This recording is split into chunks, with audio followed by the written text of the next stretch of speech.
Hello दोस्तों, स्वागत है आपका हमारे यूट्यूब चैनल ग्रेविटी एजुकेशन पर। स्ट्रेंथ ऑफ मटेरियल्स की सीरीज चल रही थी हमारे चैनल पर और उसमें हम लोगों ने जो लास्ट टॉपिक देखा था वो देखा था maximum value of eccentricity in a circular column कि उसमें इस पॉजिटिव स्ट्रेसेस या टेंसाइल स्ट्रेसेस डेवलप ना हो। तो सर्कुलर कॉलम का जब हम लोग कर रहे थे तो हम लोगों ने पूरा कंसेप्ट बहुत अच्छे से समझ लिया था, सारी चीज़ें समझी थी।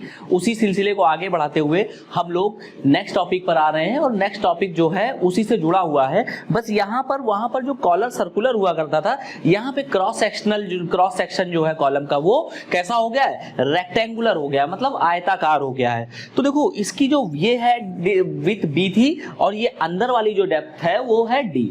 तो देखो ये कॉलम है, यहाँ पे लोड P लगाया, E इसेंट्रिसिटी पर लग रहा है दोस्तों।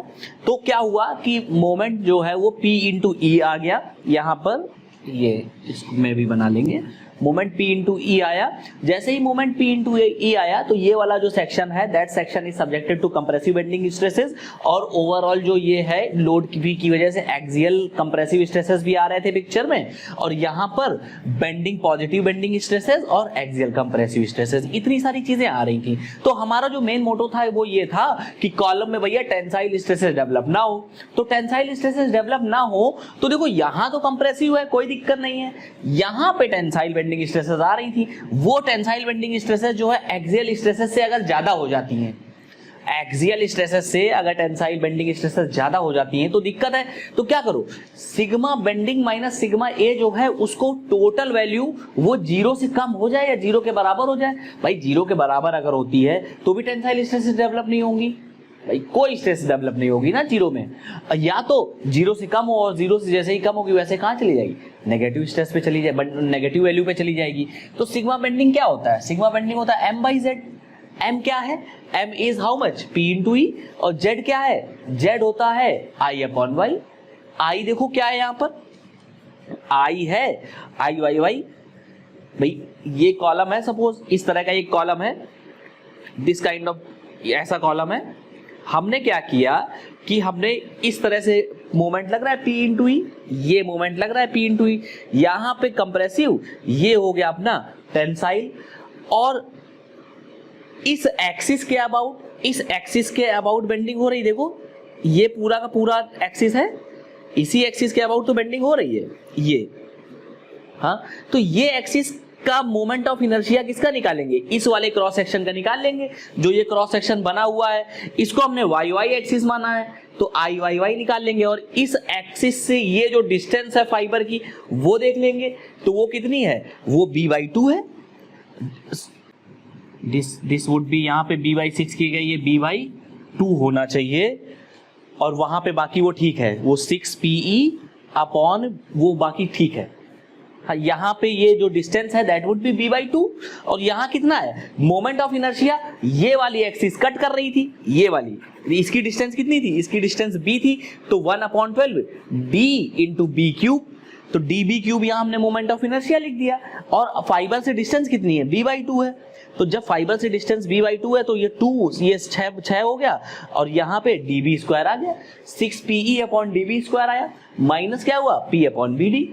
और इसेंट्रिसिटी जो निकल करके आ गई इस इनइक्वालिटी से वो कितनी आ गई, लेस देन और equal to b by 6। Eccentricity जो है वो b बाई 6 से कम हो या उसके बराबर हो। मतलब जो लोड है डियर, वो देखो ये क्रॉस मैंने यहाँ पे इसलिए बनाया था क्योंकि ये जो क्रॉस है ये परपेंडिकुलर लग रहा है ना यहाँ और अंदर की तरफ लग रहा है। अभी यही लोड अगर यहाँ पे ऐसे होता तो यहाँ पे हम डॉट बनाते।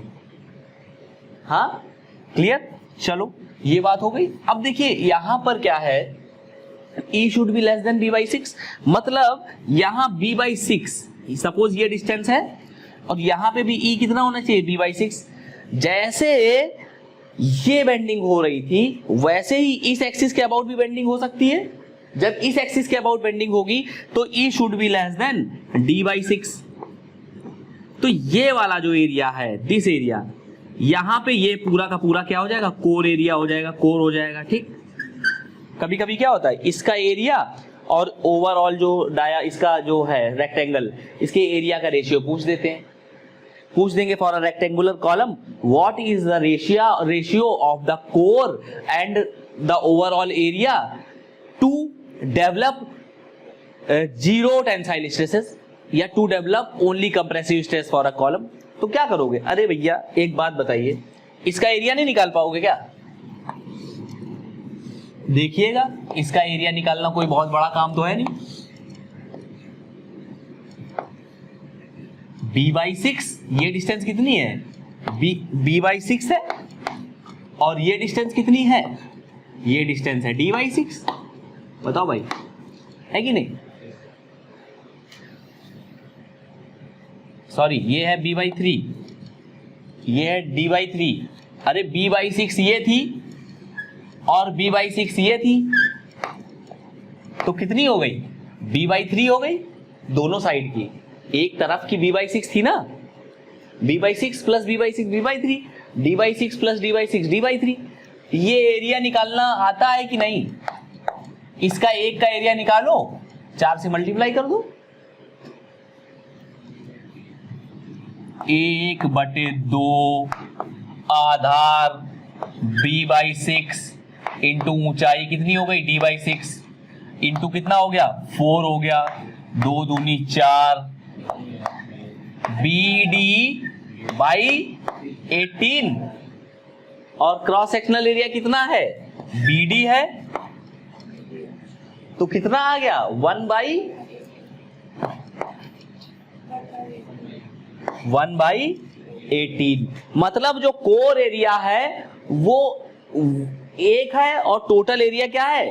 18 है। मतलब जो कोर एरिया है वो टोटल एरिया का 18वां हिस्सा है।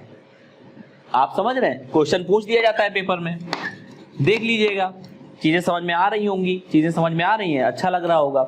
शुरू से जब आप फॉलो करेंगे तब आप कर पाएंगे। अगर ये सोचेंगे कि नहीं स्किप करके हम केवल टॉपिक देख लेंगे, तो अगर आपके कंसेप्ट पहले से बने होंगे तब तो ठीक है, अगर कंसेप्ट पहले से नहीं बने होंगे तो झेल जाएंगे फिर ये भी समझ में नहीं आएगा। तो कोशिश करिए, फ्रॉम द वेरी बिगिनिंग पढ़िए, धीरे धीरे पढ़ते रहिए, आगे बढ़ते रहिए। ठीक है, चलिए ठीक, धन्यवाद आपका बहुत बहुत हमारे channel YouTube channel gravity education में बने रहने के लिए। और अगर आपको वीडियोस अच्छे लग रहे हैं तो लाइक, शेयर और सब्सक्राइब भी करिए। धन्यवाद।